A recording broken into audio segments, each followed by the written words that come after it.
नमस्तस्मै गणेशाय ब्रह्मविद्या प्रदायिने यस्यागस्त्याय ते नाम विघ्नसागर शोषिणे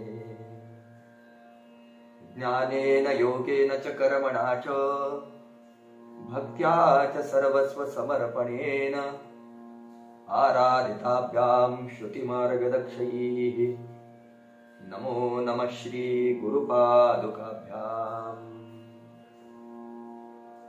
समचरण सरोजं सान्द्रनीलाम्बुदाभं जगन्निहितपाणिं मण्डनं मण्डनानां तरुणतुलसीमालां कन्धरं कण्ठनेत्रं सदयधवलहासं विठ्ठलं चिन्तयामि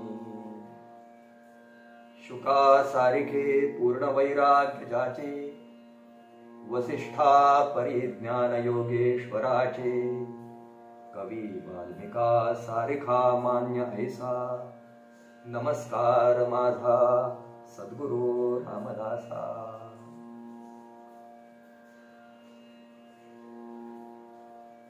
गेल्या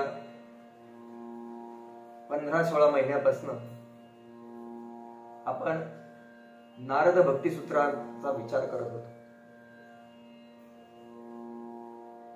या नारद भक्ती सूत्राचा विचार करत असताना आपण भक्तीचे जे विविध पैलू आहेत देवर्षी नारद ऋषींनी वर्णिलेले त्याचा आपण सगळ्यांनी विचार केला। आज देवशयनी एकादशीच्या निमित्तानं काहीतरी एक वेगळा विषय असावा म्हणून जेव्हा आदरणीय अशोक काकांचा मला फोन आला त्यांनी अशी इच्छा व्यक्त केली की काहीतरी एखादं निरूपण असावं, प्रवचनासारखं असावं। भक्तीचा आपण पुढच्या पुष्पामध्ये तर विचार करणारच आहोत, पण आज या देवशयनी एकादशीच्या निमित्तानं, आषाढी एकादशीच्या निमित्तानं भगवंताचं नामस्मरण व्हावं आणि संत साहित्याचं थोडंफार चिंतन व्हावं या दृष्टिकोनातून हे चिंतन आपल्या सगळ्यांच्या चरणावर ठेवत आहे। आपल्यासारख्या सगळ्या ज्येष्ठ श्रेष्ठ नित्य अभ्यासू अशा श्रोत्यांच्या चरणावर साष्टांग वंदन करतो आणि या ठिकाणी श्री तुकाराम महाराजांचा जो अभंग आहे त्या अभंगाचा आपण विचार करूया। ओले मूळ भेदी खडकाचे अंग अभ्यासाचे सांग कार्यसिद्धी नवे ऐसे काही नाही अवघड नाही कैवाड तोची भरी दोरे चिरा कापे पडिला काचनी अभ्यासे सेवनी विष पडे तुका म्हणे कैसा पैसण्याची ठाव उदरी बाळा वाव एकाएकी। संत श्रेष्ठ तुकाराम महाराजांच्या गाथेतला 3370 क्रमांकाचा अभंग आणि याच्यामध्ये श्री तुकाराम महाराजांनी प्रयत्नवादाचं महत्व स्पष्ट केलंय। वेगवेगळे दाखले पण त्यांनी याच्यासाठी दिलेत की अभ्यास किती महत्वाचा आहे। श्री तुकाराम महाराज असं म्हणतात की जमिनीतील झाडाच्या मुळ्या अत्यंत नाजूक आणि ओलसर असतात परंतु त्या मुळ्या कठीण अशा खडकाला पण भेदून जातात। याचं कारण जर आपण पाहिलं गेलं तर त्याचं कारण त्यांचा नित्य प्रयत्न, त्या मुळ्यांचा नित्य प्रयत्न, त्यांचा ध्यास हेच होत। अभ्यास आणि प्रयत्नाच्या अंती कुठलंही कार्य यशस्वी होतं आणि या जगात असं कुठलंही अवघड कार्य नाही की जे प्रयत्नाने साध्य होत नाही। छोटा दोर किंवा दोरा सतत काचून घासून दगडाला सुद्धा कापू शकतो आणि जर थोडं थोडं करून विष घेतलं तर त्याचा सराव होऊन विष सुद्धा पचवण्याची ताकद येते। आईच्या उदरात बाळाला वाढण्यास जागा नसते आणि तो वाढण्यासाठी हळूहळू ती जागा निर्माण करतो असा या एकंदर संपूर्ण अभंगाचा भावार्थ। आपण जर पाहायला गेलो संत साहित्याचा विचार आपण जर केला तर संत साहित्यावरचा काही बुद्धिवानांकडून असा आक्षेप असतो संत साहित्यावर की संत साहित्य हे संथ साहित्य। का बरं असा आक्षेप असतो त्यांचा? तर ज्याचं संसारात सर्व काही संपतं तोच या संत साहित्याकडे वळतो असं त्यांचं म्हणणं असतं। कारण या सगळ्या संत साहित्याच्या मागे एकच भाव असतो असं त्यांना वाटतो की असेल माझं हरी तर देईल खाटल्यावरी, असा निष्क्रिय भाग्यवाद आणि आले देवाजीच्या मनात तिथे कोणाचे चालेना असा भाबडा आणि हताश नियतीवाद संत साहित्यात असल्याची त्यांची खात्री असते.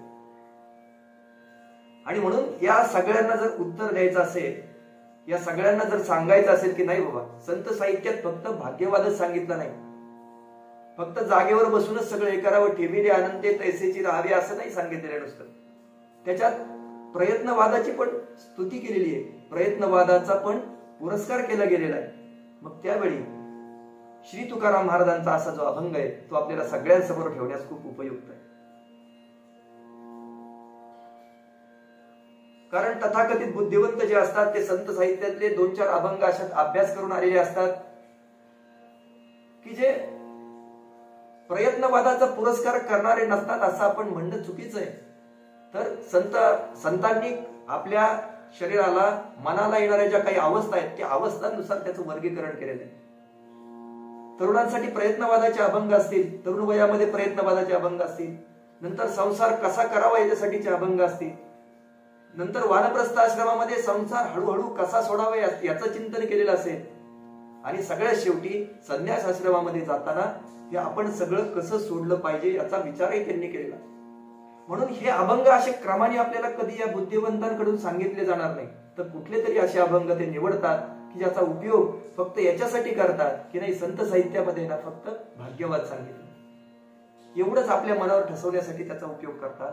पण असे काही संत तुकाराम महाराजांचे अभंग आहेत ते माणसाला अभ्यास करण्यानं, प्रयत्न करण्यानं काय साध्य होतं याचा विचार करायला लावणारे अशा प्रकारचे अभंग.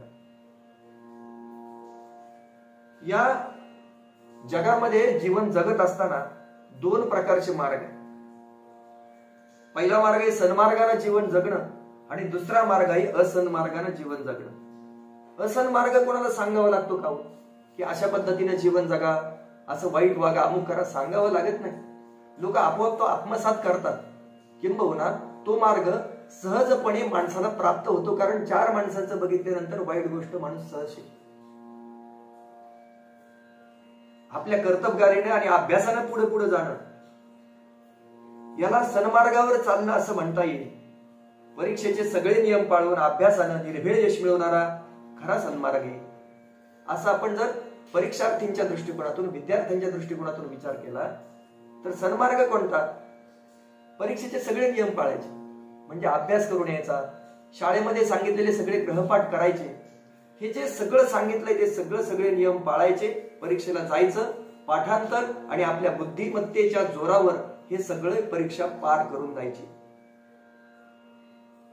तसंच जीवनामध्ये जगत असताना सरळ मार्गाने जा, भगवंताचं चिंतन करत, जे सद्वृत्तानं योग्य म्हणून सांगितलंय, या जगामध्ये जे जीवन जगण्यासाठी आवश्यक आहे, इतरांना आपल्यापासून त्रास न होता, इतर प्राणी मात्राला आपल्यामुळे होणारा कुठला त्रास झाला तर त्याबद्दल माणसानं त्यांना त्या गोष्टीची त्याबद्दल माफी मागितली पाहिजे, किंवा जीवन जगताना असं जगलं पाहिजे की आपल्यामुळे कुणालाच त्रास नको. याला सन्मार्गाने चालणारं जीवन असं म्हणता येईल. आणि दुसरं जो असतं ते असन्मार्गाने चालणारं, हे मात्र कुणाला शिकवावं लागत नाही, आडमार्गानं दुसऱ्याला अडचणीत टाकून पुढे जाण्याचा प्रयत्न करणं. परीक्षेच्या बाबतीत मगाशीच उदाहरण आपण जर घेतलं तर परीक्षेचे कुठलेही नियम पाळायचे नाही. कॉलेजमध्ये, शाळा कॉलेजमध्ये कधी वेळेवर जायचं नाही. त्यानंतर परीक्षेच्या वेळी कॉपी करून पास व्हायचं, पैसे देऊन किंवा हे देऊन मार्क मिळवायचे. अशा प्रकारे जो मार्ग मनुष्याला वेगळ्या वाटेनं आडमार्गाने जायला शिकवतो त्याला असन्मार्ग असं म्हटलं जातं. म्हणून या जगामध्ये जर 2 मार्ग असतील, सन्मार्ग आणि असन्मार्ग, तर यातून खरा जाण्यासारखा मार्ग हा सन्मार्गाचा मार्ग आहे की ज्याच्यावर आपण प्रयत्न करत करत पुढे गेलं पाहिजे. मानवी प्रयत्नांचा पुरस्कार करताना एकापेक्षा एक सरस उदाहरण श्री तुकाराम महाराज आपल्या या अभंगामध्ये देतात. पहिल्या चरणाचा आपण जर विचार करायला गेलं की ओले मुळ भेदी खडकाचे अंग, अभ्यास असे सांग कार्यसिद्धी. हा जर आपण विचार केला, फक्त एवढ्याच चरणाचा विचार केला तर आपल्या असं लक्षात येतं की काही झाडं अशी असतात, आपण शेतामध्ये शेतकऱ्यांना याचा खूप अनुभव असतो, खूप खत पाणी घालून सुद्धा अनेक नाजूक रोपटी जी असतात त्याला काय होतं, कधी कधी खत जास्त होतं, कधी कधी पाणी जास्त होतं, त्याच्यामुळे ती मरून जातात. एखाद्याला प्रकाश न मिळाल्यामुळे ती जागेवर मरून जातात. दोन झाडाच्या मध्ये एक छोटस झुडूप येतं, त्या दोन झाडांच्या त्या दोन याच्यामध्ये आल्यामुळे त्याला प्रकाश न मिळाल्यामुळे ते मरून जातं.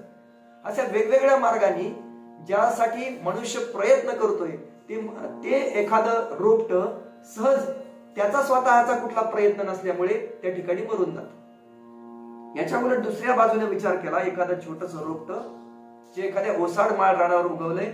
आपण पिंपळाची झाडं पाहतो, घरात सिमेंट कॉन्क्रीटचं मोठं घर असेल, तिथं कावळ्याने विष्ठा टाकावी आणि एखादा छोटासा पिंपळ त्यातून उगवावा, आणि मग तो पिंपळ काढण्यासाठी थोडासा जर मोठा झाला तर किती प्रयत्न करा, तो ती भिंत पाडल्याशिवाय तो पिंपळ निघत नाही.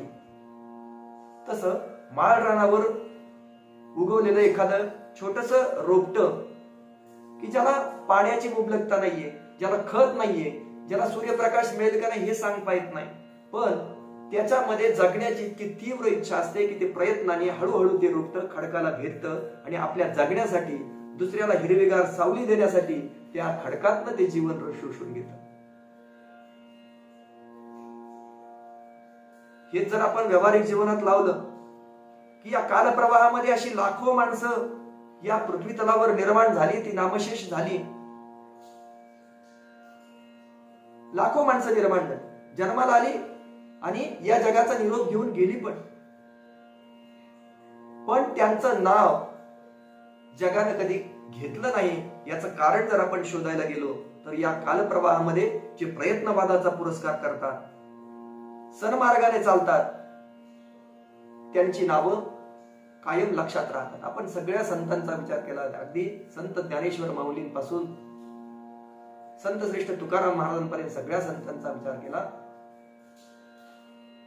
संत रामदास स्वामींच्या सगळ्या परंपरेचा विचार केला, तर या सगळ्या संतांनी समाजाचा विचार केला आणि समाजाचा विचार करत असताना स्वतःचं देहभान विसरून ते राहिले आणि म्हणून त्यांचं नाव आज संपूर्ण जग घेतो आणि जोपर्यंत सूर्यचंद्र आहेत तोपर्यंत त्यांचं नाव घेतलं जाईल.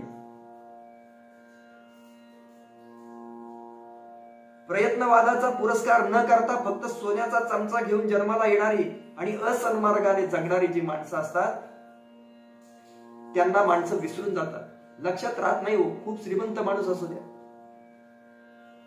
त्याने जर दान केलं नाही, तो लोकांच्या उपयोगी पडला नाही, त्याच्या घरी गडगंज संपत्ती असू द्या, 7 पिढ्यांना पुरेल इतकी संपत्ती असू द्या, पण तो जर प्रयत्नवादाचा पुरस्कार करणारा नसेल ना तर त्याला कुणीही ओळखणार नाही. त्याच्यानंतर सगळं जग त्याला विसरून जाईल. कदाचित तो असेपर्यंत, त्या काळापर्यंत सगळेजण म्हणतील शेठजी आहेत बुवा, अमुक शेठजी आहेत, तमुक शेठजी आहेत, त्या काळापुरते म्हणतील, पण त्यांच्या नंतर त्याचं नाव कुठेही राहणार नाही. या उलट दारिद्र्य रूपी श्रीमंती घेऊन जन्माला आलेली अनेक माणसं सन्मार्गाने वाटचाल करून प्रयत्न आणि अभ्यासाने काळाच्या मानगुटीवर पाय देऊन कालजयी झालेली आपण पाहिलेली. मनुष्याकडं किती जरी म्हटलं असतं, आपल्या आजच्या काळामध्ये आपल्याला दिसतं की जो श्रीमंत आहे, ज्याच्याकडे पैसा आहे, त्याच्याकडे सगळे गुण नांदतात असे अर्थाचं सुभाषित आपण मागे पाहिलेलं आहे, त्याचा विचार करून आलेलं. असं जरी असलं, जग तात्पुरतं म्हणत असलं तरी खऱ्या गुणवंताला, या सगळ्या गोष्टींची चाड असणाऱ्या मनुष्याला जग कधीच विसरू शकत नाही. कारण भले तो दरिद्री असू द्या, भले दरिद्री असू द्या, पण तो सन्मार्गाने वाटचाल करतोय ना, तो प्रयत्न करतोय, तो अभ्यासानं काहीतरी साध्य करण्याचा प्रयत्न करतोय आणि त्याची खटपट कायम समाजासाठी चाललेली असते. मी समाजासाठी काहीतरी करावं, समाजाला माझ्याकडून काहीतरी देता यावं म्हणून तो निरंतर प्रयत्नात आहे. अशा माणसाला जग निश्चितपणाने ध्यानात ठेवतं.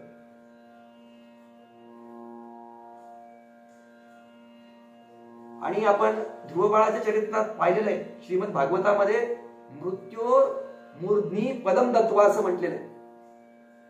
त्या ध्रुव बाळानं प्रत्यक्ष त्या मृत्यूच्या शिरावर पाय देऊन त्या अढळ लोकांमध्ये प्रवेश केलेला आहे. अशा प्रकारे जे स्वतःच्या कर्तृत्वानं, प्रयत्नानं, अभ्यासानं यश मिळवणारी माणसं असतात ती कालजयी ठरतात आणि काळाच्या मानगुटीवर पाय देऊन आपलं नाव या जगामध्ये करून जातात. मग माऊली पण म्हणते, पै अभ्यासाचे निबळे एकी गती अंतराळे व्याघ्र सर्प प्रांजळे अभ्यासे केले. विषकी आहारी पडे समुद्री पाय वाट जोडे एकी वाघ ब्रह्म थोकडे अभ्यासे केले. माऊलींनी सांगितलं, काही लोक अभ्यासाच्या साह्याने अंतराळात गेले, काही अभ्यासाच्या साह्याने अंतरंगामध्ये गेले, काहींनी व्याघ्र सर्पा समान प्राण्यांना अभ्यास करून आपला दास बनवलं. अभ्यासानं विष पचवता येते, समुद्रातनं पायवाट करता येते आणि वेदासारखा गहन अभ्यासही आत्मसात या अभ्यासामुळेच करता येतो. हे सगळं माऊलींनी सांगितलंय. आपण याची उदाहरणं पाहिली. प्रभू रामचंद्र अयोध्येहून लंकेकडे जाताना त्या समुद्रावर सेतू बांधला, म्हणजे समुद्रातून पायवाट नाही केली तर काय केलं होतं त्यांनी? अभ्यासानं विष पचवता येते असं म्हणतात. पूर्वी आपण अनेक ठिकाणी विषकन्यांचा उल्लेख ऐकतो की लहानपणापासून त्या मुलीला थोडं थोडं थोडं विष खाण्याची सवय द्यायची करायची आणि मोठेपणी ती विषकन्या होते. विषकन्या झाल्यानंतर जेव्हा एखाद्या राजाला, एखाद्या शत्रूला मारायचं असतं तेव्हा त्याच्याकडे त्या विषकन्येला पाठवायचं आणि तिनं नुसतं नखानं ओरबाडलं, तिच्या श्वास प्रश्वासाच्या सुद्धा त्या राजाचा मृत्यू व्हायचा. चाणक्य नीतीमध्ये आपण ऐकतो या गोष्टी. प्रवर्तक राजाला अशाच प्रकारे मारलेला आपण पाहतो. म्हणून माऊलींनी इतका सुंदर अभ्यासाच्या बाबतीत हे मांडलंय की अभ्यासाच्या बळाने काय काय होतं. अंतराळामध्ये मनुष्य सहज जातो आणि ते खरं झालेलं आहे. आज आपण आपल्या भारताची कन्या असणारी कल्पना चावला असेल, राकेश शर्मा असतील, अशा अनेक जण अंतराळामध्ये सहजासहजी गेलेले पाहतो. त्यांनी अभ्यास केला, त्यांनी त्या वातावरणात राहण्याची सवय केली, त्यांनी त्यासाठी ज्ञान घेतलं, त्यांनी त्यासाठी प्रयत्न केले. व्याघ्र सर्प प्रांजळे, वाघांना आणि सापांना आपलं मित्र करून घेता येतं. आपण अनेक राजांची उदाहरणं पाहतो. या भारत देशाला भारत हे नाव ज्याच्यामुळे मिळालं त्या भरत राजाचं चरित्र आपण पाहतो की तो सिंहासमोर सिंहाच्या बरोबर खेळायचा, त्याच्या जबड्यामध्ये हात घालून तो त्याचे दात मोजायचा, असं त्याचं वर्णन केलेलं आहे.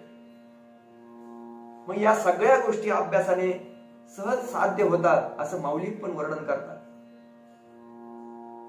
रामदास स्वामींनी पण याचं सुंदर वर्णन केलंय की केल्याने होत आहे रे आधी केलेची पाहिजे, यत्न तो देव जाणावा अंतरी धरिता बरे.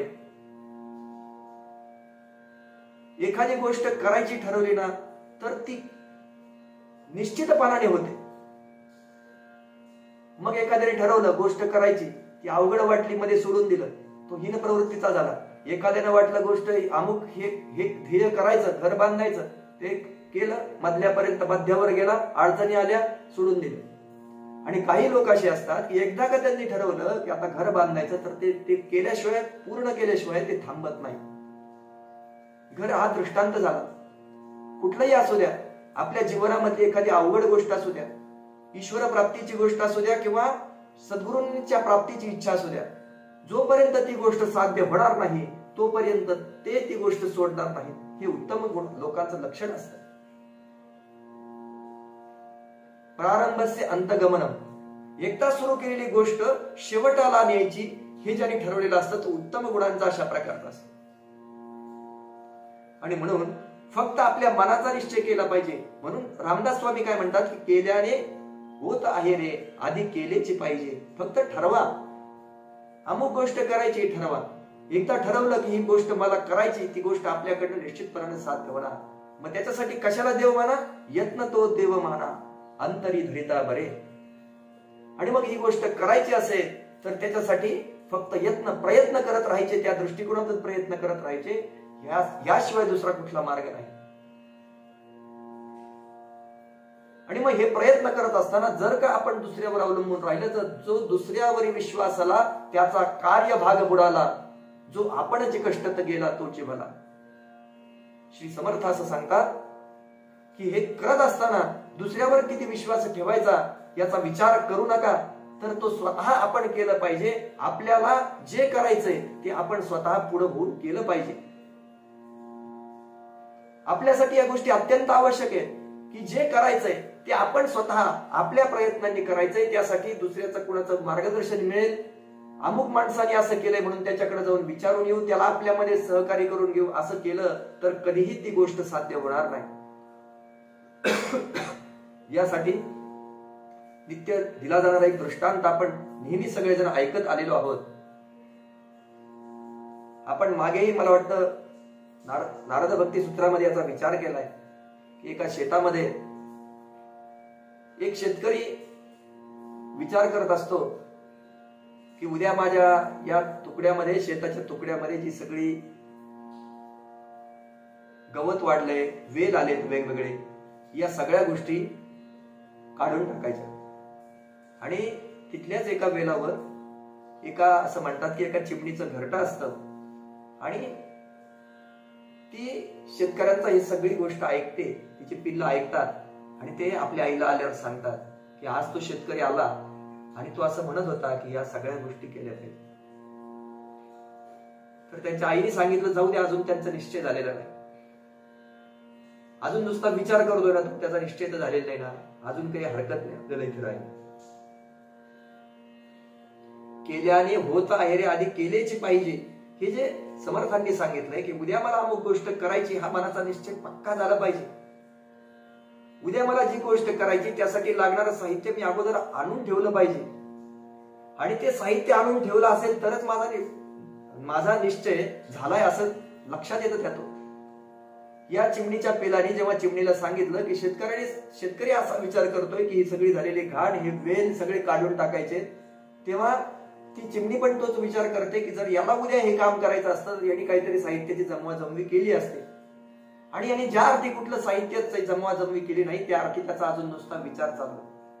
दुसऱ्या दिवशी शेतकरी येतो आणि तो पुन्हा विचार करायला लागतो, आपल्या बरोबरच्या त्या 1-2 जणांशी बोलायला लागतो की का मी असं ठरवलं होतं, काल विचार करत होतो की शेतामध्ये सगळीकडे खूप गबाळ झालंय, हे सगळं काढून टाकलं पाहिजे आणि याच्यासाठी मग मी आता काय करतो, उद्या 4-5 मजुरांना बोलवतो, 4-5 मजुरांना बोलून हे काम करून घेतो, आज सगळ्या निरोप देतो. आणि असा निरोप जेव्हा ते चिमणीची पिलं परत आपल्या चिमणीला देतात तेव्हा ती चिमणी परत सांगते, काय म्हटला तो शेतकरी मला सांगा बरं. काही नाही, त्यांनी सांगितलं असं असं उद्या हे काढायचंय आणि त्यासाठी मी मजुरांना बोलवलं. मग तो दुसऱ्यावर विसंबला की नाही, मजुरांवर विसंबला. दुसऱ्या दिवशी असतो मंगळवार, नगरचा बाजार, आणि मग बाजाराच्या दिवशी मजूर कसे येणार, आणि जर बाजाराच्या दिवशी मजूर येणार नसतील तर याचं काम कसं होणार. त्या दिवशी मजूर आले नाहीत, याचं कामही झालं नाही. आणि मग तिसऱ्या दिवशी जेव्हा तो स्वतः येतो, अरे मी 2 दिवसापासून ठरवतोय या शेतातलं सगळं गबाळ काढायचं, पहिल्या दिवशी मी ठरवलं, विचार केला, काही उपयोग झाला नाही. दुसऱ्या दिवशी ठरवलं, मजुरांना सांगायचं काही नाही, उद्या आता मजूर येऊत किंवा नाही येऊत, मी स्वतः कामाला सुरुवात करणार असं म्हणून तो ते खुरपण्याचं साहित्य वगैरे सगळं शेतामध्ये आणून ठेवतो. उद्या काही पाऊस जरी आला तरी मी उद्यापासून सुरुवात करणार. आणि असा निरोप जेव्हा त्या चिमणीच्या पिलांकडे चिमणीकडे जातो तेव्हा ती म्हणते, आता निश्चितपणानं यानं स्वतःच्या प्रयत्नांवर विश्वास ठेवलाय. यत्न तो देव जाणावा अंतरी धरिता बरे, स्वतःच्या प्रयत्नानं त्यानं देव मानलाय, स्वतः करायची गोष्ट ठरवली. आणि म्हणून आता आपल्याला इथून गेलं पाहिजे, कारण उद्या तो खरंच ह्या सगळ्या गोष्टी करणार आहे. म्हणून प्रयत्नाला खूप खूप खूप महत्व आहे. त्या प्रयत्नांची दिशा कोणती आहे, प्रयत्न कशा प्रकारे करायला ठरवले, हे सुद्धा खूप महत्वाचं आहे. म्हणून या अभ्यासाची काही सर्वथा दुष्कर नाही, या लागे माझे ठाई अभ्यासे मिळत. माऊली पण असं म्हणतात की अभ्यास केला तर अवघड काही नाही. म्हणून परमात्म्याला जर प्राप्त करून घ्यायचं असेल, परमात्म्याची प्राप्ती करायची असेल तर अभ्यासाशिवाय दुसरा मार्ग नाही. श्री तुकाराम महाराजांचं दुसरं एक वचन पण आहे, असाध्य ते साध्य करिता सायास, कारण अभ्यास तुका म्हणे. अभ्यासाच्या आणि प्रयत्नांच्या जोरावर असाध्य अशा प्रकारची कामं सहजपणाने करता येतात. श्री समर्थांचं क्रियेविण वाचाळता व्यर्थ आहे आपण नेहमी ऐकतो की फक्त बडबड करून काही होत नाही, तर त्यासाठी क्रिया केली पाहिजे, क्रियेचा अवलंब केला पाहिजे, प्रत्यक्ष क्रिया करायला सुरुवात केली पाहिजे. मी 10 वेळा म्हणेन मी माझं घर स्वच्छ करायचंय, पण आम्हाला दिवाळीशिवाय दसऱ्याशिवाय इतर वेळी घर स्वच्छ करूनच होत नाही. महालक्ष्मी जेव्हा बसायची वेळ येते तेव्हा 2-4 दिवस माणूस सफाईला लागतो. दिवाळीचं जेव्हा नरक चतुर्दशी असते त्याच्या अगोदर 4-5 दिवस मनुष्य घर स्वच्छ करायला लागतो. जोपर्यंत वेळ येत नाही तोपर्यंत मनुष्य त्या गोष्टीकडे जातच नाही. आमच्या साधनेच्या बाबतीतही असंच आहे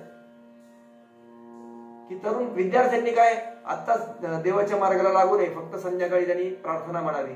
तरुणपणात काय तर अगोदर पहिल्यांदा नोकरी महत्वाची किंवा व्यवसाय महत्वाचा, तिथे जाऊन पहिल्यांदा काम करावं, नंतर त्यातून वेळ मिळाला अगदी थोडा तर करावं मग देवाचं. आणि मग एकदा रिटायर्ड झाल्यानंतर आणि एकदा सगळे 60 वर्ष गेल्यानंतर जो काही काळ राहिलाय, चुकून माझ्या आयुष्यातला जर काही काळ राहिलेला असेल तर त्याच्यामध्ये भगवत चिंतन करावं, असं काही कुठं सांगितलेलं नाही, लिहून ठेवलेलं नाही. म्हणून हे जे करायचं असेल ते पहिल्यापासून जेव्हा माणसाला या ईश्वराची या परमात्म्याची कल्पना येते तेव्हापासून या साधनेला सुरुवात केली पाहिजे आणि ती अभ्यासपूर्वक केली पाहिजे. मग हे अभ्यास करताना काही लोक असा निरर्थक विचार पण करतात बरं का, की मग अभ्यास करायचा काय काही नाही, अभ्यास हे प्रगटावे, अभ्यास होणे प्रगटावे म्हटलंय ना समर्थांनी. मग काहीतरी अभ्यास केला पाहिजे, काहीतरी विचार केला पाहिजे. पण कुठल्या गोष्टीचा विचार करणार? निरर्थक गोष्टीचा जर विचार केला तर त्याचा काही उपयोग नाही ना, तुमच्या जीवनामध्ये तुमच्या साधनेमध्ये त्याचा काही उपयोग नाही. मग अशा गोष्टींचा विचार केला पाहिजे की जे आपल्याला या परमार्थ मार्गामध्ये, जे आपल्याला या साधनेमध्ये उपयोगी पडणार आहे. मग अशा कोणत्या गोष्टी येतो? एक मनुष्य असतो आणि तो मनुष्य त्यांनी म्हशी पाळलेले असतात भरपूर, दुधाचा मोठा धंदा असतो त्याचा, आणि तो असंच एक कीर्तन ऐकून येतो. बुवांनी सांगितलेलं असतं कीर्तनामध्ये की विचार आणि अभ्यासाने प्रगटावं, विचार करावा आणि विचारपूर्वक काम करावे. तो म्हणतो आता बुवांनी सांगितलंय ना आपल्याला की अभ्यासाने काम करावं, विचाराने काम करावं, प्रयत्नाने काम करावं. तर मग आता मी विचार करतो. मग तो काय विचार करायला लागला तर या म्हशीची दोन शिंग आहेत, त्या 2 शिंगामधनं मला जाणं कसं शक्य होईल याचा तो विचार करतो. एक दिवस विचार नाही करत, 6 महिने विचार करतो. पहिला महिना जातो, दुसरा महिना जातो, माझं शरीराचं माप घेतो, म्हशीच्या शिंगाचं माप घेतो की या 2 शिंगामधनं माझं शरीर जाईल का. मग तो असा निरर्थक विचार करून हे सगळे माप घेत असताना माप घेतो, 6 महिन्यानंतर ठरवतो की नाही, नुसतं विचाराने काही साध्य होत नाही, आता आपण प्रत्यक्ष कृती केली पाहिजे. आणि मग तो जेव्हा म्हशीला घेऊन रानामध्ये जातो आणि तिथं गेल्यानंतर तो प्रयत्न करावा लागतो की आपण बऱ्याच दिवसापासून ठरवतोय, त्या बुवांनी पण आपल्याला सांगितलं होतं की एक कीर्तनामध्ये की विचार करावा, विचारपूर्वक काम करावे. मग मी अनेक 6 महिन्यापासून विचार करतोय का या म्हशीच्या शिंगामधनं मी जाईल की नाही. म्हणून तो 6व्या महिन्यामध्ये त्या म्हशीच्या शिंगामधनं जाण्याचा प्रयत्न करायला लागला. काय होणार हो म्हशीच्या शिंगातनं जायला लागल्यावर? ती म्हैस उधळली, त्याला अनेक ठिकाणी खरचटलं, तो जखमी झाला. ज्या रानामध्ये कोस दूर कोणी माणसं नव्हतं त्या म्हशीने याला फरफटत नेलं आणि कुठंतरी जाऊन तो झाडाला अडकून ती म्हशीने त्याला पाडून दिलं. लोक त्याला संध्याकाळी घेऊन आले. अहो तुम्ही एवढे दिवस एक म्हशीला घेऊन जाता, तुम्ही काही विचार केला नाही का? तो केला ना विचार, 6 महिने विचार केला.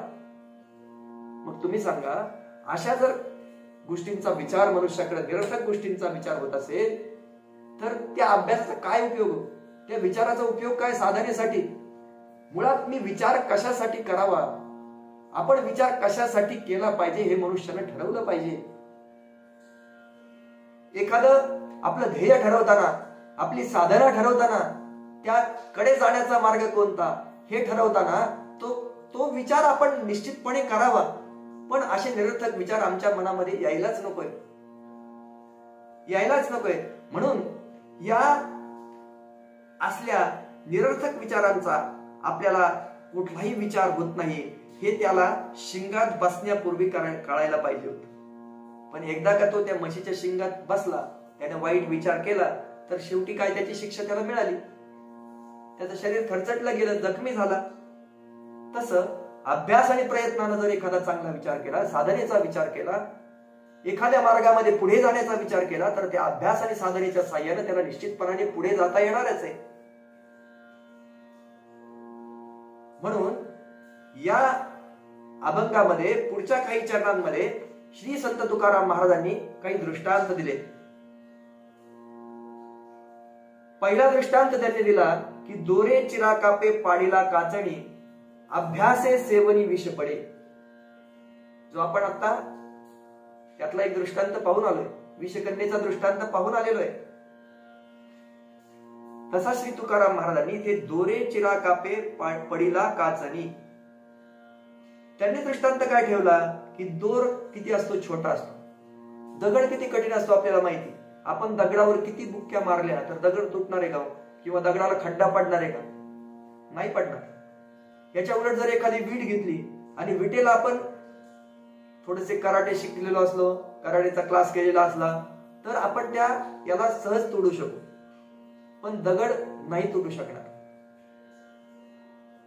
एखादा ठिसूळ खडा असेल तर तो आपल्या मारण्याने तुटू शकेल, पण दगड नाही तुटू शकणार. मग या कठीण अशा मोठ्या शिळेला काय होतं, पण दोराच्या सततच्या घर्षणाने मोठा दगड देखील कापला जातो.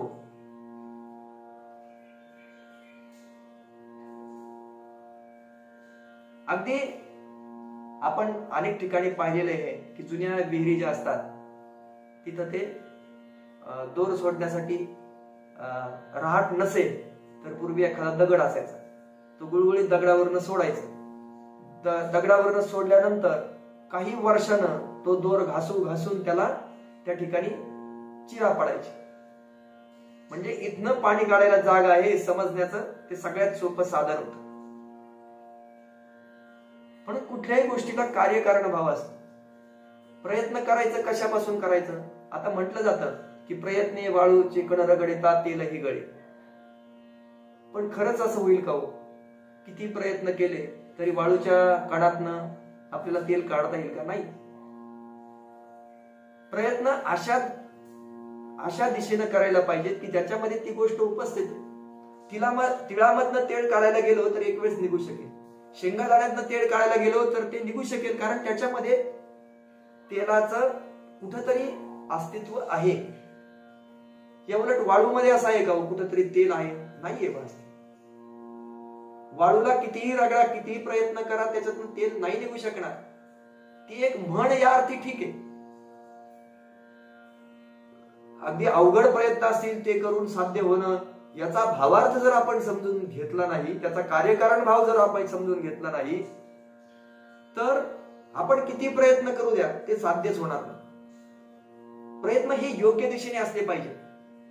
वाळूला रगडत बसायचं की शेंगादाणा रगडून त्याच्यातनं तेल काढायचं, हे प्रयत्न वादाची दिशा ठरवणार आहे. सगळ्या कुठं प्रयत्न केला पाहिजे, कुठे वेळ घातला पाहिजे हे अगोदर ठरवलं पाहिजे. या प्रयत्नांची दिशा जर चुकीची असेल ना तर त्याचं फलितही चुकीचंच येणार. तसं एक दृष्टांत नेहमी सांगितला जातो की एका मुलानं एक मुलगा होता, तरुण वयाचा, यौवनामध्ये आलेला मुलगा होता. त्यानं विचार केला, गणपतीची भक्ती केली, खूप गणपतीची भक्ती केली. प्रणम्यशरसा देवमचं स्तोत्र तो क्षणमासात परमात्मोती जे आहे त्यांनी दिलेलं, त्यांनी 6 महिने अगदी मनपूर्वक केलं आणि इतकी पथ्य पाळली की 6 महिन्यामध्ये गणपती बाप्पा त्याला प्रसन्न झाले, त्याच्या पुढे उभा राहिले. आणि गणपती बाप्पा त्या मुलाला म्हटले, माग बाबा वर, तू खूप कठीण तपश्चर्या केली, काय तुला पाहिजे ते माग, वरम गृही, माग वर. तो म्हणाला मला मुलगा झाला पाहिजे. त्या मुलाने काय सांगितलं, मला मुलगा झाला पाहिजे. गणपती बाप्पा म्हणले तथा असतो. गणेशांनी आशीर्वाद दिला. 4 वर्ष झाले याला मुलगा झाला नाही, म्हणून त्याने पुन्हा तपश्चर्या करायला लागला. पुन्हा तसंच कठोर आचरण केलं. परत गणपती बाप्पांना प्रसन्न करून गेलं आणि सांगितलं, अहो बाप्पा, तुम्ही 4 वर्षापूर्वी मला आशीर्वाद दिला होता की तुला मुलगा होईल आणि अजून झाला नाही, अजून मुलगा झाला नाही, हे कसं काय? मग बाप्पा विचारात पडले, मी याला आशीर्वाद दिलाय, याला सगळं याच्यासाठी चांगलं आहे, तरी याला मुलगा कसा होत नाही? मग ते विचारतात, अरे तुझं लग्न झालंय का? तो नाही, माझं लग्न नाही झालं अजून. मग जर लग्न झालं नाही तर तू मुलगा मागतो कसा? तर तुला मुलगा होईल कसा? म्हणून गणेशजी म्हणाले, अरे मुलगा कसा होईल? त्याच्यासाठी योग्य कार्यकारण भाव सामग्री पाहिजे. विवाह झाल्याशिवाय हा आशीर्वाद सफल होणार नाही. म्हणून दृष्टांत याच्यासाठी गणपती बाप्पांना ते अशक्य असं अजिबात नाही, पण दृष्टांत याच्यासाठी सांगितला जातो की प्रयत्नामध्ये कार्यकारण भाव असला पाहिजे, योग्य दिशेने प्रयत्न झाले पाहिजे. आणि योग्य दिशेने जर प्रयत्न झाले नाही तर नुसता अभ्यास पण काही कामाला येत नाही. आपल्याला सगळ्यांना माहिती की ती मोठ असते शेतकऱ्यांची, त्या मोठेच्या सौंदर्याने थारोळ्यातले पाणी अडवणाऱ्या मोठमोठ्या थोप शिळांना पण चिरा पडतात. थोप शिळांना पण चिरा पडतात, मोठमोठ्या शिळा आणून ठेवलेल्या असतात, पण त्यांनाही चिरा पडतात. म्हणून ज्ञानामध्ये पण अशी समयसूचक बुद्धी आवश्यक असते. ही समयसूचक बुद्धीचं उदाहरण आपण मागे 4 भावांचं पाहिले की त्या सिंहाचा दृष्टांत पाहताना पाहिले. त्याने हाडं गोळा केली, एकानं कातडं लावलं, सिंह झाल्यावर त्यांना कळायला पाहिजे होतं की आता याच्यामध्ये प्राण टाकावं की नाही. प्राण टाकला तर आपलाच मृत्यू आहे, त्यांना समजायला पाहिजे होतं. मग असे जर सगळे प्रयत्न आपल्याला आत्मघाताच्या दृष्टीने प्रयत्न करायला लागले तर तो आपला आत्मघातच करून घेणार, दुसरं काय. त्याच्यातून साध्य तर काही होणार नाही, साध्य एवढंच होणार की तो स्वतः नष्ट होणार. म्हणून अभ्यास करताना तो अभ्यास योग्य दिशेने चाललाय की नाही, त्याच्या बरोबर त्याला समयसूचकता बुद्धीची पाहिजे, निश्चय झालेला पाहिजे. मी अमुक गोष्टी करायची, मला ती गोष्ट त्याच्यासाठी सोपी पाहिजे, ती गोष्ट अशा पद्धतीने पाहिजे की त्याचा त्याला भविष्यामध्ये काहीतरी उपयोग पाहिजे, त्याच्या साधनेमध्ये उपयोग पाहिजे, त्याला हे शरीर सोडून जाताना या सगळ्या गोष्टीचा उपयोग झाला पाहिजे. धन कितीही कमवायचं, टार्गेट ठेवलं मला करोडपती व्हायचंय, 40व्या वर्षी मला करोडपती व्हायचंय, त्यासाठी एवढी एवढी बचत करायला लागेल, आणि तो दिवस रात्र श्रम करून आलेले सगळे पैसे त्याच्या इन्व्हेस्टमेंट पोर्टफोलिओ मध्ये टाकत राहिला. शेवटी एक दिवस असा येतो की आपण हे सगळं कशासाठी करतोय, पोटासाठी करतोय. अरे पोटाला लागतं किती, खायला लागतं किती, 200 रुपयाचं, 100 रुपयाचं, 500 रुपयाचं खायला भरपूर होतं, आणि मग एवढं प्रयत्न दिवसभर मी कशासाठी राबतोय. हे जेव्हा मनुष्याला कळतं की आपण जे प्रयत्न करतोय ते प्रयत्न एकतर खूप जास्त होत आहेत, योग्य दिशेने होत नाही, त्याला निश्चित दिशा नाही, त्याच्यासाठी बुद्धीचं जी समयसूचकता पाहिजे ती त्याला नाही, या सगळ्या अशा गोष्टी करून काही उपयोग नाही. आणि म्हणून मग ते आणखीन एक उदाहरण सांगतात तुकाराम महाराज की उदरामध्ये तुका म्हणे कैसा बैसण्याची ठावं, उदरी बाळा वाव एकायची. परत एक उदाहरण देतात की आईच्या गर्भामध्ये जेव्हा गर्भाचा प्रादुर्भाव होतो तेव्हा जागा खूप छोटी असते, खूप छोटी जागा असते, आणि या छोट्या जागेमध्ये त्या गर्भाला वाढायचं असतं. त्या गर्भाला वाढायचं असतं, तो गर्भ हळूहळू मोठा व्हायला लागतो. तो मोठा जसा व्हायला लागतो तशा छोटी छोटी जागा आपल्यासाठी करून घ्यायला, जागा मोकळी करायला तो गर्भ सिद्ध होतो. आणि मग आपण पाहतो एका छोट्या बुदबुदापासून तर 9व्या महिन्यातला तो अगदी 3.5 किलोचा गर्भ मातेच्या गर्भामध्ये, मातेच्या त्या गर्भाशयामध्ये सहजासहजी वाढतो. तो प्रयत्नच करतो ना, तिथे वाढण्याचा प्रयत्न करतो, हळूहळू मोठा होतो. प्रयत्नाची दिशा त्याची योग्य असते म्हणून त्याला तिथं राहणं शक्य होतं. अशी सगळी उदाहरणं या ठिकाणी देतात. आणि मग शेवटी सांगतात श्री तुकाराम महाराज की हे जो अभ्यास नवे ऐसे काही नाही अवघड, नाही काही वाढतोची वरी.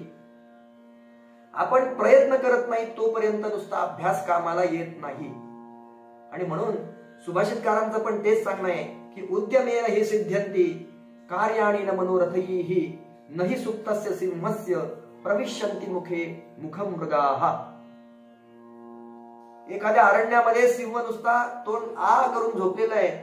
एखादं हरिण यावं, त्यानं ठरवावं की नाही आता हा सिंह खूप भुकेलेला आहे, याच्या तोंडामध्ये आपण शिरलं पाहिजे, असा कुठलाही हरिण विचार करत नाही, कुठलाही प्राणी विचार करत नाही, कुठलाही ससा तसा विचार करणार नाही की अरे हा सिंह म्हातारा झालाय, हा झोपलाय, दमलाय, आपण जावं याच्या मुखामध्ये, कुणीच विचार करणार नाही असं. म्हणून जर एखाद्या रानामध्ये राहणाऱ्या, वनामध्ये राहणाऱ्या सिंहासारख्या मोठ्या राजा असणाऱ्या प्राण्यालाही त्या ठिकाणी उद्योग केल्याशिवाय, प्रयत्न केल्याशिवाय, योग्य दिशेने प्रयत्न केल्याशिवाय, अभ्यासाशिवाय ही गोष्ट साध्य होत नाही. तसंच मनुष्यालाही योग्य दिशेने प्रयत्न करणं अत्यंत आवश्यक आहे. देव पण कोणाला सहाय्य करतो. एखाद्या मनुष्यानं जर कुठलेच प्रयत्न केले नाही, एका जागेवर नुसता बसून राहिला तर त्याला देव कसं सहाय्य करत? ते गीतेतला श्लोक सगळेजण हे करतात, अधिष्ठानम तथा करता कर्णंच पृथक विधम विविधाश्च पृथक चेष्टा दैवम चैवात्र पंचम. अधिष्ठान करता त्याच्या दृष्टीने केलेली हालचाल, अधिष्ठानम तथा करता करण त्यासाठी लागणारा करण, त्याच्या दृष्टीने केलेल्या विविध हालचाली, आणि शेवटी दैव. फक्त दैव चांगलं असेल, अनुकूल असेल तरी या सगळ्या गोष्टी पाहिजेत ना त्याच्या ठिकाणी. अधिष्ठान पाहिजे, करण पाहिजे, त्या दृष्टीने केलेले प्रयत्न पाहिजे. ह्या सगळ्या गोष्टी असल्या तरच दैव तुम्हाला सहाय्य करू शकेल. दैव अनुकूल असलं 20% तर बाकीच्या 80% गोष्टी तुमच्याकडे नाहीयेत, कसं मिळणार तुम्हाला त्या गोष्टी? म्हणून जर या सगळ्या गोष्टी प्राप्त करून घ्यायच्या असतील तर योग्य दिशेने प्रयत्न करणं अत्यंत आवश्यक आहे, अभ्यास आवश्यक आहे. म्हणूनच सुभाषितकार सांगतात की उद्यमो साहसो धैर्यम बुद्धी शक्ती पराक्रमः षडे ते यत्र वर्तन्ते तत्र दैव हा सहाय्यकृत. कोणाला मदत करतं दैव? ज्याच्याकडे उद्योग करण्याची क्षमता आहे, ज्याच्यामध्ये साहस आहे, ज्याच्याकडे धैर्य आहे, ज्याच्याकडे बुद्धी आहे, ज्याच्याकडे शक्ती आहे आणि ज्याच्याकडे पराक्रम आहे, या सगळ्या गोष्टी ज्याच्याकडे आहेत, या 6 गोष्टी जिथं असतात तिथंच दैव सहाय्य करतं. एकांगी अभ्यास करणाऱ्या माणसाच्या पदरी निराशा पडते. त्याच्याकडे या सगळ्या गोष्टी नसल्या, चौकस बुद्धी नसली, नेहमी उद्योगात राहण्याचं नसलं, साहस नसलं, धैर्य नसलं, बुद्धी नसली, मेन बुद्धी त्याच्याकडे नाहीये आणि तो पुस्तकावर पुस्तकं वाचून पालते घालतोय, पण बुद्धीच नाहीये. कशाचा अभ्यास करायचा आहे परीक्षेला? उद्या परीक्षेला येणार आहे योगशास्त्राचा आणि त्या अभ्यास करतोय योगशास्त्राचा सोडून आयुर्वेदाचा अभ्यास करायला लागला, कसा त्याला वेळ मिळणार? कसा तो त्याच्यामध्ये जाणार? म्हणून अभ्यास प्रयत्नाची दिशा अगोदर व्यवस्थित असली पाहिजे. त्याच्याकडे उद्योग करण्याचं सामर्थ्य असलं पाहिजे, त्याच्यामध्ये साहस असलं पाहिजे, त्याच्याकडे धैर्य असलं पाहिजे, त्याच्याकडे बुद्धी असली पाहिजे, त्याच्याकडे शक्ती असली पाहिजे आणि पराक्रम असला पाहिजे. ह्या 6 गोष्टी जर त्याच्याकडे असल्या तर त्याला देव देखील सहाय्य करतो. फक्त अभ्यास करण्याला नाही सहाय्य होणार एवढं.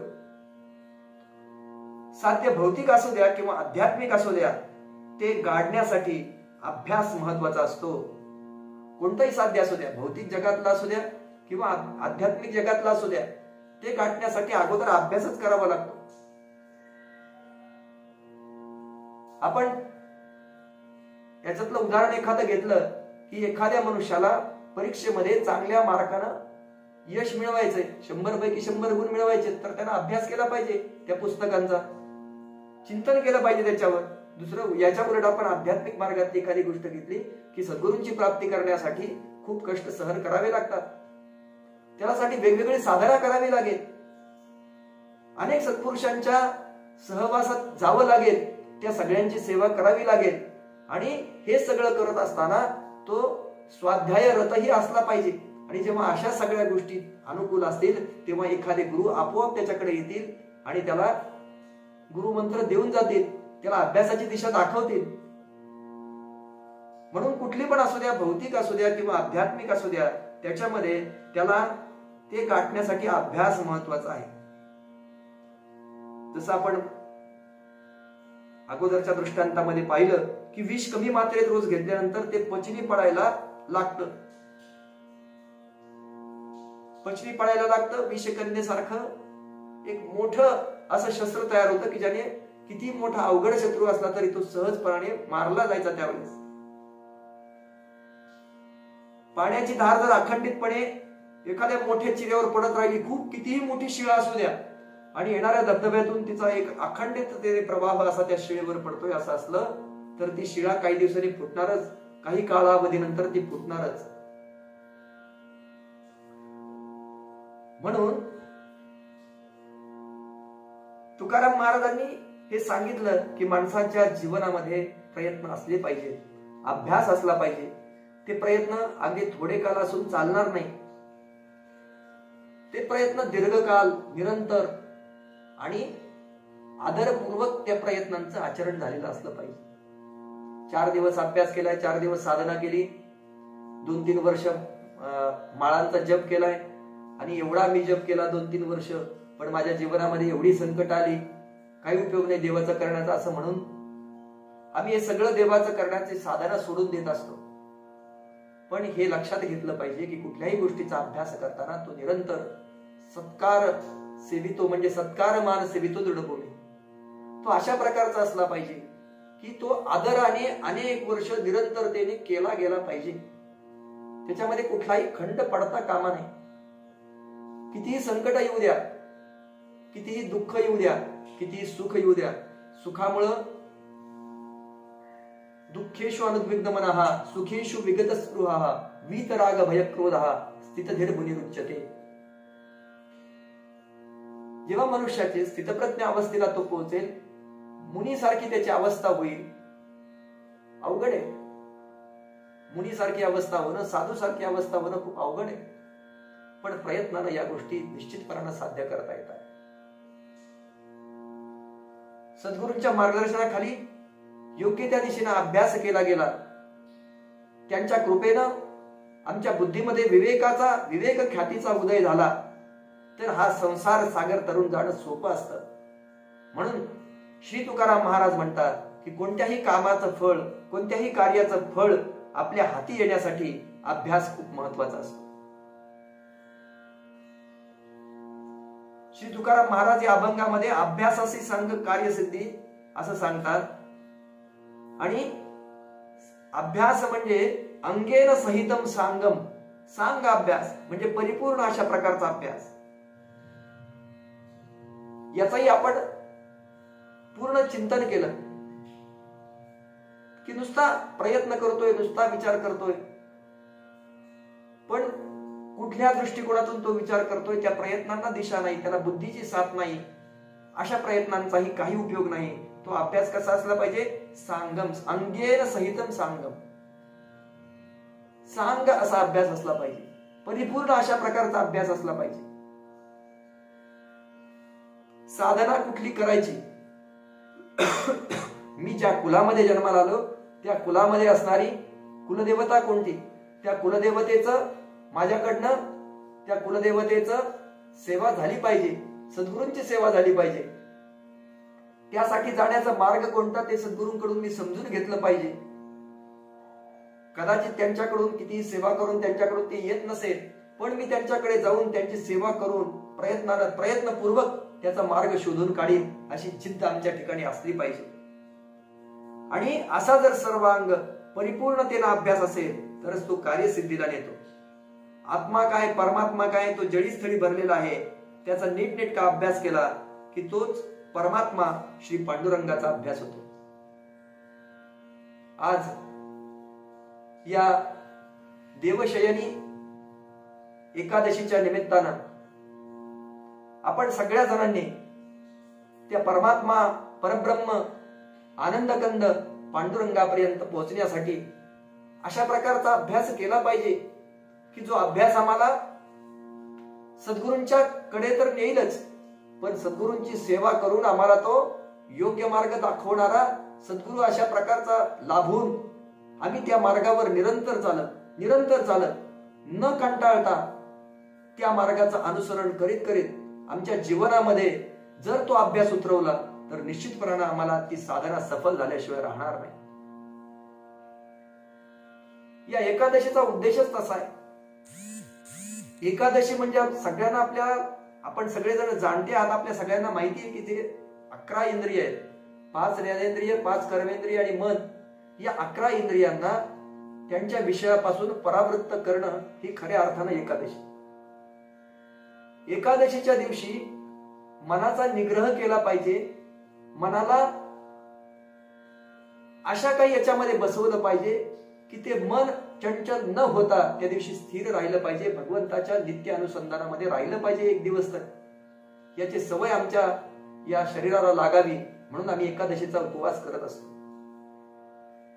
त्यात ही देवशयनी एकादशी म्हणजे जेव्हा हे परमात्मा असं म्हणतात की निद्रेमध्ये जायला जातात आणि कार्तिकी एकादशीला म्हणजे 4 महिन्यानंतर ते उठतात, तेव्हा आपल्यावर आणखीन अशी जबाबदारी येते की ही जी चालणारी आमची साधना आहे ती साधना आम्ही आणखी तीव्रतेनं करावी, आणखी तीव्रतेनं वाढवावी.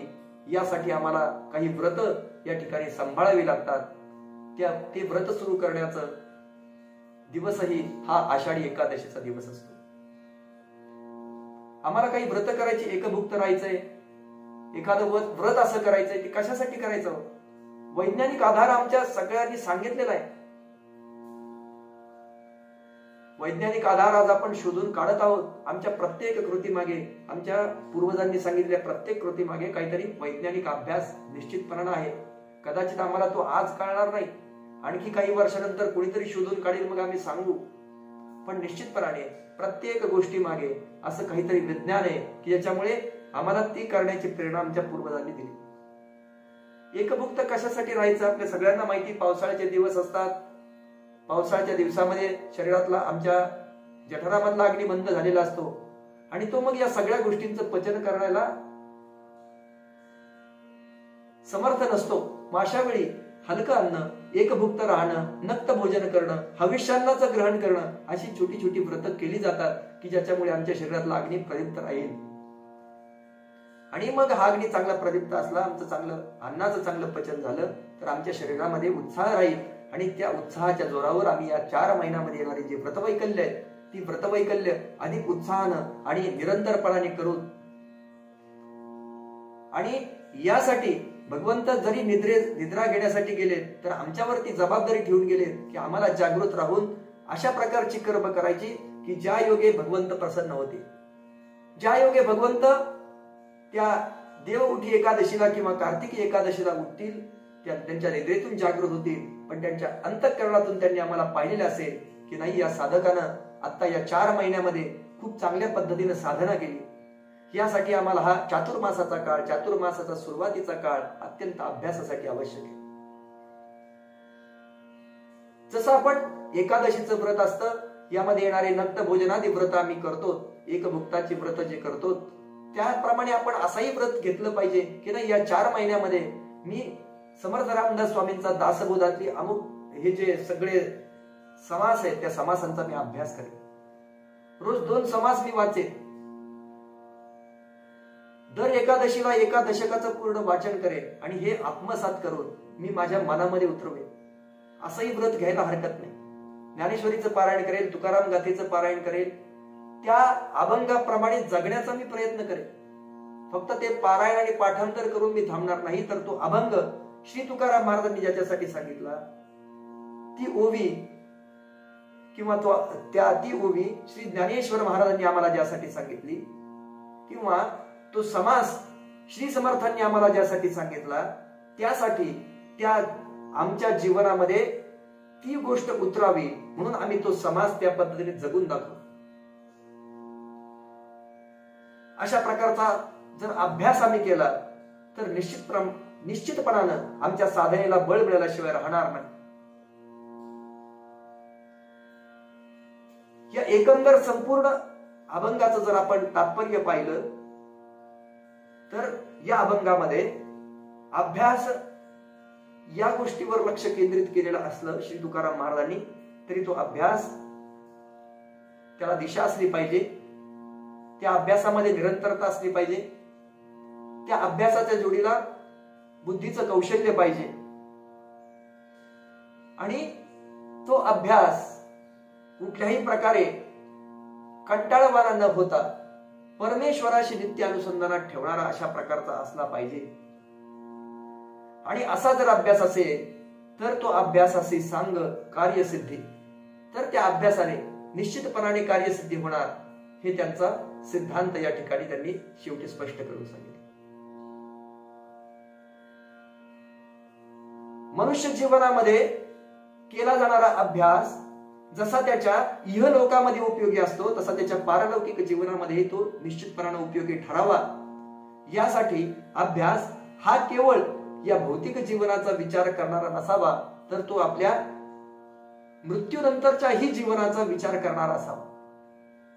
आणि म्हणून असा अभ्यास करण्याची शक्ती आम्हाला सगळ्यांना समर्थांच्या कृपेने प्राप्त व्हावी, आपल्या सगळ्यांच्या सद्गुरूंच्या कृपेने प्राप्त व्हावी.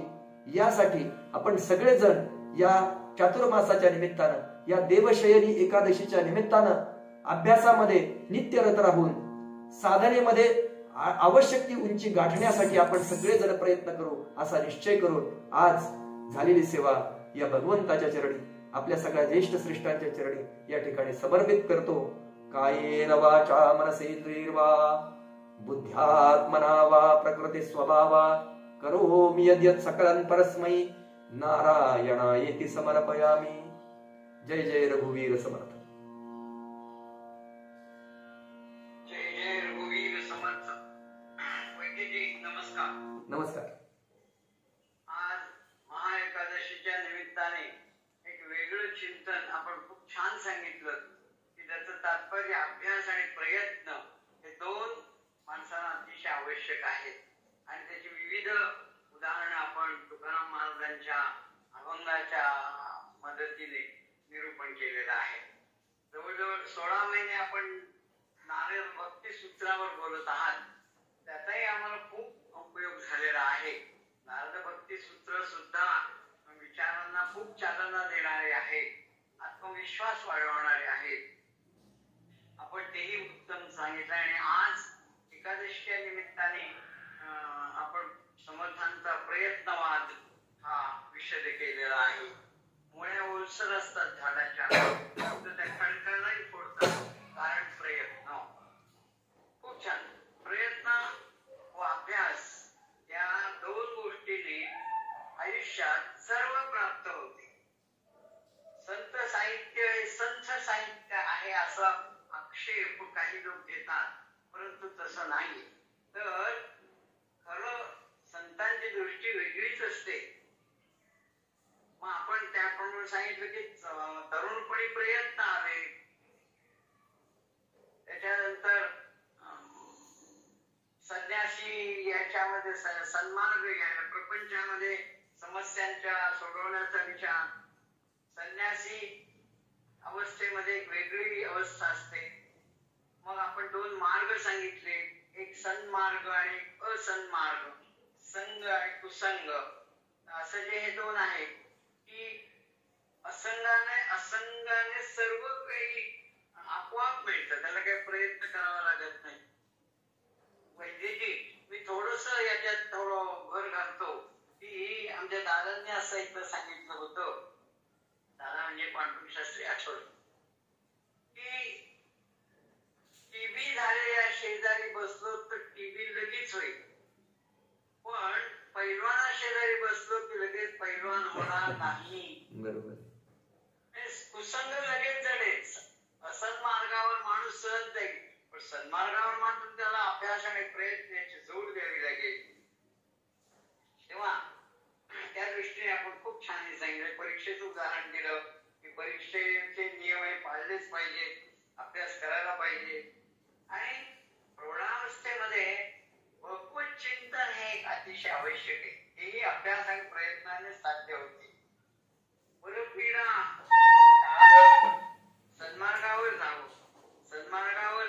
सन्मार्गावर आपण चालले पाहिजे.